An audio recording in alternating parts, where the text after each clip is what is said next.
өмір сүріпті.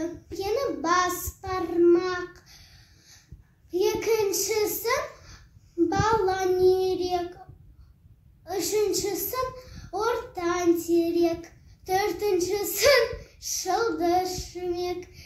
Ең кіші қарындасы кішкентай бөбек деп атапты. Олар бірігіп жұмыс жасады, егін екті, тамақ әзірледі. Ортан шағалары үйде отырып, кішілерге қарады. Ал шылдыр шүмек кішкентай қарындасына ертегі оқып берді, жақсы көрді. Ал кішкентай қарындасы үлкен ағалары сияқты жеткізі келді.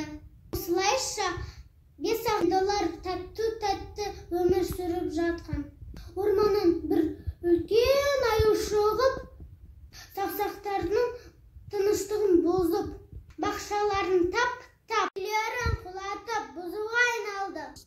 5 сақсақ бірігіп, бір жұдырыққа айналды. Аюға қарсы тұрды.